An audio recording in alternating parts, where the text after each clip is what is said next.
Hey, it is spring in Minnesota, as evidenced by that conversation, which means that it is really time to start thinking about your garden. If you're known for your green thumb, or you don't have a green thumb at all, you have a brown thumb, then you're going to want to listen up. Yeah, so we asked our expert friend with the Metropolitan Library Service Agency, or MELSA, for some garden-related book recommendations, and Sally Lederer arrived with a bag full of goodies. Hi, Sally. Hi, thanks for having me. Been a while. Happy spring. You too. Are you a gardener? No, you know what? I have the good fortune to be married to a landscape gardener.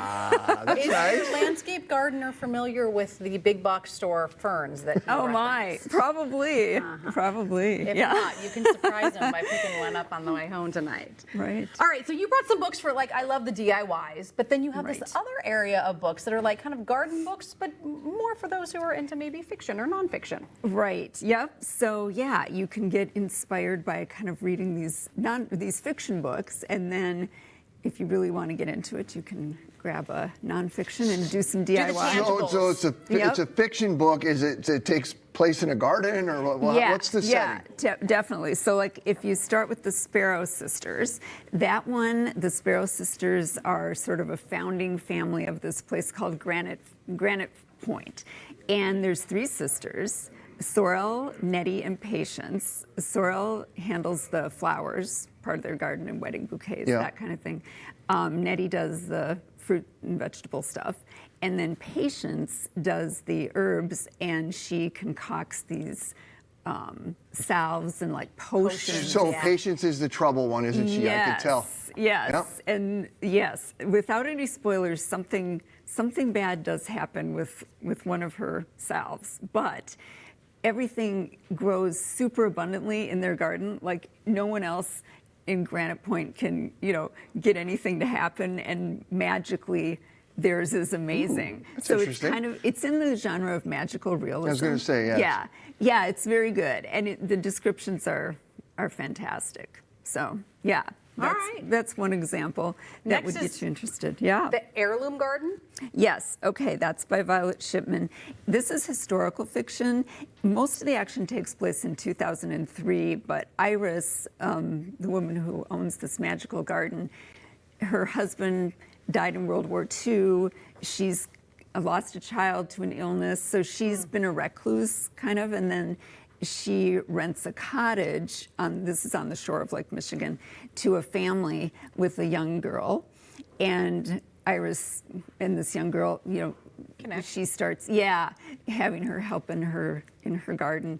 And the garden is sort of hidden behind a high fence, and it's just kind of a, magical place. So it has, again, just beautiful descriptions of the lake and the shore and the gardens, and it really does kind of inspire, I think. Well, I mean, even the cover of it tells, right? I mean, that's a Right. gorgeous place. Yeah, it's Kinda beautiful. Like you're describing. Exactly. And then the next one you have down there is called Garden Variety. Right. So this one by Christy Wilhelmy, this is more of a humorous kind of contemporary fiction. And it involves Lizzie and the Vista Community Gardens. And she has a lot going on in her life, some kind of chaotic things, and she escapes to this, community garden and contributes to the community and feels good about it. But behind the leafy green facade, this is kind of from the jacket, it says, there is hidden heartbreak, tomato hornworms, and intergarden political power plays. Whoa! That's funny. That's a lot I going think on but in the garden. it reminds me a little bit of like Best in Show, the movie Best in Show, who would have ever thought that like a movie about dog shows would be so funny and intricate, and the culture of it. It sounds like that goes into the Yes. culture of being in a community garden, which I think Right. would be entertaining. Right, yeah, it's very entertaining. And the one thing about this one is there's all this garden lore and all these facts about gardens, and so even if you're not into the gardening element, if you've ever worked for a nonprofit or something involving volunteers, you will definitely get a kick out of this. You'll get it. I like that. Yeah. All right, let's move into the nonfiction side of things now. These are kind Right. of are these DIY books? Yes, yeah. Folks who are really technically into gardening. Yes, these are very much project-based kinds of things. And they all sort of share that they're very specific instructions. They do have a section in this one, the Field Guide to Outside Style, that is like contractor or DIY. how to make these That's good, choices. though, right? Yeah, exactly. Because there are some things, depending how ambitious you are, like installing a water feature, or, that's where they do have instructions, but once you start looking at the instructions, you might think, Might be better if I just hire Well, that's this smart because Yeah. at some point, you guys have arrived at it in your lives. As you get to a certain point where I might be able to do this, but it's going to take me 10 days. Right. Right. When's your time work? Perhaps I can, yeah, exactly. Perhaps I can have somebody else come in and get it done in 2 hours. right. But kind of what they share too is just like books like this do. Once you start looking at the stuff, you just think, oh, look at that, and then you turn the page, oh, that, it's almost like a lot of ideas. And so they do all go through how much space do you have, Sure. small plot, medium yeah. plot, large scale kind of a thing. Like you can see, they're actually, here is exactly how you do this edging, Yeah.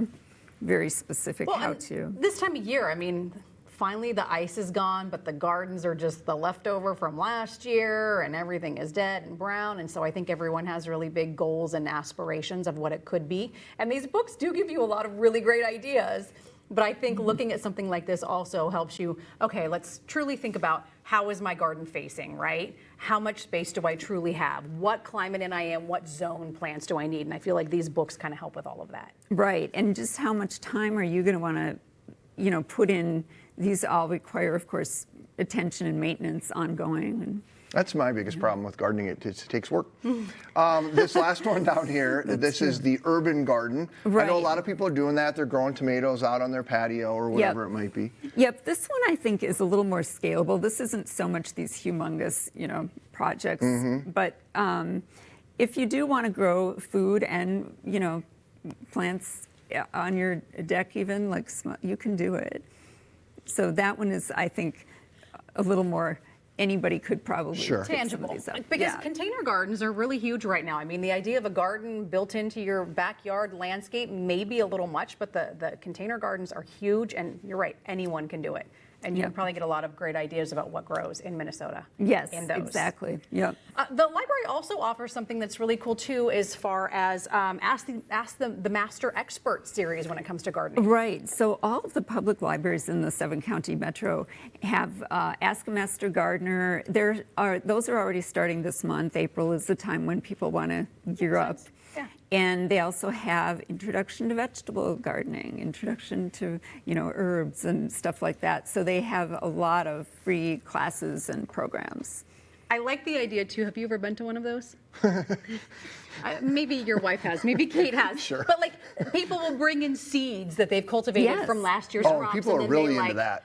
They exchange Yep, seeds and that kind yep. of stuff. So it's not just knowledge, but you can sometimes walk away with something like an heirloom tomato that you couldn't Right. find in the store, and someone gave you the seed from theirs last year, which is fun. And it's a neat community. Yeah, the seed exchange is great. And then also some of the libraries have, like I go to the St. Louis Park Library from Hennepin County, and they converted like an old-fashioned card catalog with the drawers, Yeah. that are seeds.